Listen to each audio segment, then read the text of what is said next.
Hey guys, I've got some updated numbers pulled together for you with the recent development as far as doing a little bit less down payment.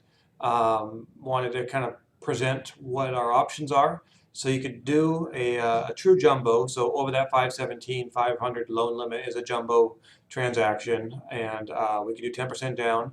A couple different ways to handle that with either monthly mortgage insurance or single one-time paid upfront mortgage insurance, or we could look at doing like a first second combination. Those are three options if we're going to change how we're structuring the purchase before closing. The other option that Kelly and I touched on was just closing with the 20% down, so the 516 loan amount that we've been planning on, and then helping you put a home equity line of credit in place on your Snohomish property in order to be able to recover some of that initial investment if that's what you chose to do. But let me just go over these options real quick. I'll show you what I'm seeing as far as the different ways to handle the mortgage insurance and the corresponding payment, and we'll go from there. So the first one here is still 30-year fixed, jumbo with 10% down. This one's with monthly mortgage insurance. Jumbo rates are great right now, so that's not really a concern. So looking at 10% down on the 645 is 580 loan amount, still 4% on a 30-year fixed. Principal and interest on the mortgage, 2771. This has the monthly mortgage insurance, which is $319 a month, plus the tax payment to property taxes of $608 a month, and an estimate for homeowners insurance of about $100. So that total monthly payment is $37.98. No additional closing costs, so title, escrow, appraisal, all those things, right about $3,800, plus the prepaid items for taxes and insurance, already reflecting the earnest money that you have on deposit, would leave you right about $54,762. None of these options have the 2,400 or 2,200, whatever was credited back after the inspection response. That hasn't been reflected yet. So that monthly mortgage insurance can drop off. So you could pay down your mortgage to 80% of the original value or the original purchase. You can do that anytime and then get that mortgage insurance to go away. So that wouldn't be forever. Just kind of a short-term deal to get the transaction closed and get you into the house. The other option is to do upfront mortgage insurance. So same deal. So 645 purchase, 10% down, 580 loan amount, same interest rate, 4% on a 30-year fix with no points.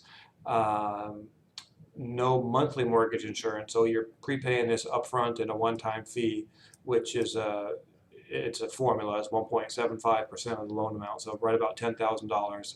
But that will save you a few $100s a month in payment.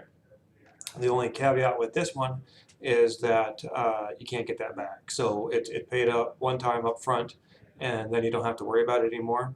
The break-even point between the two scenarios, monthly versus prepaid, is right about 3 years. It's like 31 months, something like that. That'd be the 10,159 divided by the 319, and that'll just show you the cost benefit of paying upfront as a lump sum versus monthly.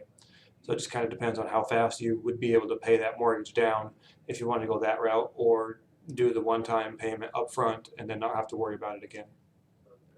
So that payment without the MI, 2771, taxes 608, insurance 100, is right about 34.79 a month, principal and interest payment. Closing costs all pretty much the same except for the upfront one-time cost of $10,000, and that's $64,900 cash to close. The other option is to do a first-second combo. This one would take a little bit longer, so I'm a little bit nervous about our timeline because we have to process a home equity line of credit at the same time as the purchase. So we got to start that process. But that would look something like this. So 10% down, 10% second, 516 loan amount again with that 10% line of credit. And that's little higher interest rate because of the second mortgage and the higher LTV without the MI. So 4 1/8 and then 5 1/4 is an interest-only payment on that second. So that's something to be aware of. So you're looking at principal and interest on the first at $2,500, $282 a month on the second mortgage.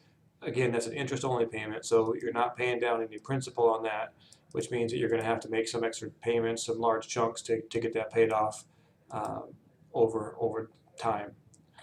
Same taxes, same insurance, so $34.90 on this scenario. There's a couple bucks for closing costs on the second loan as well. They have to do their own little title and escrow thing. They'll use the same appraisal, but a couple of dollars on that one, and that's about $55,000 to close. So those are some options. Trying to keep some money in your pocket, not do the full 20% down if you don't want to, or you do the 20% and we try to recover some of that money out of pocket. Let me know what you think of these choices. We need to nail down exactly how much money you have available to you without a gift, because as we get into jumbo territory, there's some more reserve requirements between your Edmonds home that you're departing and the new home that you're purchasing. Above and beyond the down payment and closing costs, we need to have 6 months reserves on the departing residence and 9 months reserves, monthly payments on each of those in savings outside of the down payment. So after all the money out of pocket, you have to have, let me check my notes here, it was right about 45,000 left over in your savings accounts or stocks to account for reserves. And that's just one of those jumbo requirements that we don't have to deal with on the conventional loan size. So let me know what you think. 425-293-5371. Talk to you soon.